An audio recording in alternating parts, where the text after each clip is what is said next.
वैकुंठ क्या है? विगत कुंठायित वैकुंठा, जहां पर ईर्ष्या दोष न हो, जहां पर लड़ाई झगड़ा न हो, जहां घर में प्रेम और मोहब्बत हो, वहां आए वैकुंठ। घर भर बैठो सलाह काम भव जाले वैकुंठ महन, और पता लाग हम कहते हैं बांके बिहारी और वही कहती है पत्ता बहारी। तो वैकुंठ ना है, नरक हुआ है भाई मेरे। तो जहां पर सत्य के बात होते हो, और सत्य क्या है? ईश्वर का नाम। तो जहां पर सत्य की चर्चा हो जाए लो हम सतयुग में बैठन। और जब हम अपने माता और पिता की, जब होली आ रही, जब हम अपने माता पिता की पैर छुए, और जब हम कोई से आशीर्वाद ले, गुरु के पैर छुए पाए जाए, तो समझ लो हम त्रेता में हन। और जब हम होली अब है आ रही भारी भारी पिचकारी, अब भौजिन के रे छप छप मारे, भौजी का यही लमडाऊ भिजाओ ना, हाँ बताए जीते ना, नहीं नहीं हरा रंग लगाई, हरा रंग।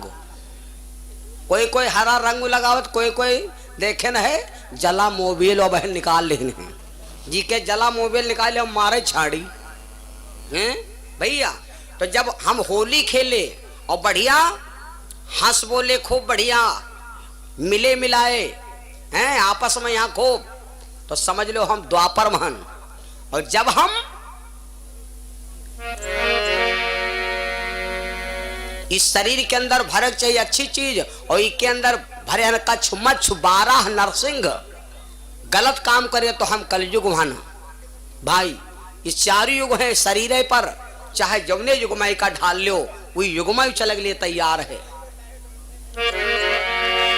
राजा परीक्षित ने कहा जाओ कलयुग, हम तेरे ऊपर खुश हैं, तेरे को 2 स्थान दे रहे हैं। नंबर 1, जो कोई भगवान का नाम न बोले, जो कोई गुरु का भजन न करे, के तुम मुहि पर बैठाओ जाए, मुहि में जीव हम बैठाओ, और तुम्हारा स्थान है सोने में, यू कमरा है नंबर 1।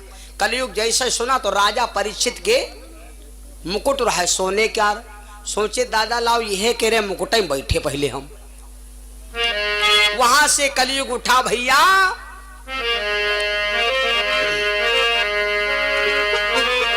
कलयुग वहां से गायब हो के गयो जो मुकुट समाई।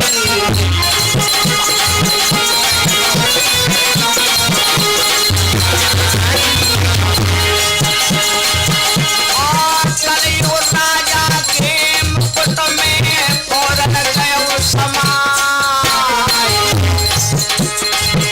और वही के तेज पड़ान से गई बुद्धि चमराए। सारे राम हरि को नाम, सारे राम हरि को नाम, करे विश्राम।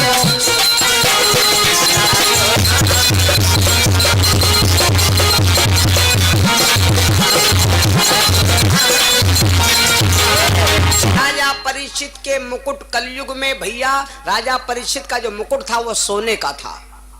अब यहाँ बात समझे वाली बात है, का याग बिलमा, का याग बिलमा भैया सांप और मूस रह सकते है।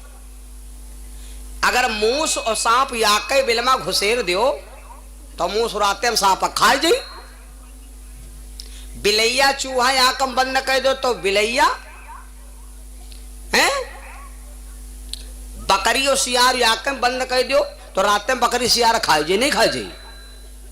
बड़े मतलब की बात। तो जब याक बिलमा बिलैया चूहा नहीं रह सकत, जब याक जगह पर बकरी और शेर नहीं रह सकत, तो बोलो भाई याक चीज में यहाँ कलयुग और भगवान कहाँ रह सकत।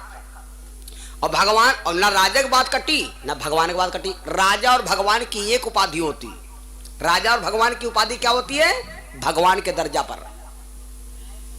अब राजा परीक्षित ने भागवत के पहले अध्याय में कह दिया कि सोने में निवास कलयुग का, और भगवान श्री कृष्ण ने 12वें अध्याय में भागवत के कहा है कि सोने में निवास मेरा। अब बताओ कौने सोना भगवान है कि मां कलयुग है और सोना या कर। तो संतों ने कहा महाराज मामला होगा गड़बड़, तो फिर तब क्या किया जाए? बोले एक काम करो, उमा संशोधन यू कह दिन जाए कि ईमानदारी क्या धन जो खरीदा हो सोना वही मार रहे हैं भगवान, और जो दलाली क्या हो वही मार रहे हैं कलयुग। तो फिर संतों ने कहा महाराज फिर भगवान जो है हाँ अरे हमका तुमका सोना खरीदे के होए और ये गेहूं आलू बेच के 300 रुपया कुंटल आलू बेच के यहाँ कई रुपए तुम सुतिया बनवा ले हो बताओ। और दलाली में यहाँ कोनो प्लाट बेच लो और 1.5 लाख रुपया खरीद गिना लियो। तो कलयुग जय जीत भगवान जय हारे। तो संतों ने कहा एक संशोधन और कह दिन जाए तेमा भगवान हारे ना। तो कहा एक संशोधन क्या कर दिया जाए? कहा संशोधन यूं कर दो कि सोना चांदी पहिरा जाए। ये जन जन में बात पहुंचाओ। सोना चांदी जब पहिरा जाए तो पहले पहिरा न जाए, पहले भगवान के यहाँ अर्पण की जाए। बाबा साहेब मुहूर्त बनी है, सोना चांदी खरीद के लाओ, खाली बाबा साहेब समर्पित कर दो। इधर ब्रह्म बाबा बने हैं, सोना चांदी तुरंत खरीद के नहीं पहिरा जाता है। और सोना चांदी खरीदो लपद हुए लटकायल हिन दुकानें में यहाँ वही माँ कलयुग निवास। मंदिर गलाओ वही देवी देवहरा होबे करे गाँव, कोई तो होबे करे। निकाल के यहाँ और लाए के यहाँ और रख दो और 5-6 मिनट घूम उठा। हम जो थोड़े कहते कि चढ़ा दियो, घरे चले आओ, घरे चले उठा ले कोनो हम बना के तैयार कर रही जाइयो।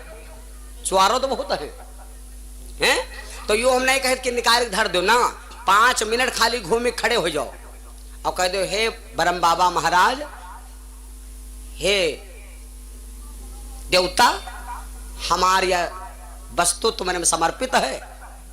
उसके बाद हम प्रसाद रूप में भेंट कर लिया। वह पहले बहुत दिन तक चली और बहुत दिन तक वह तुम्हारे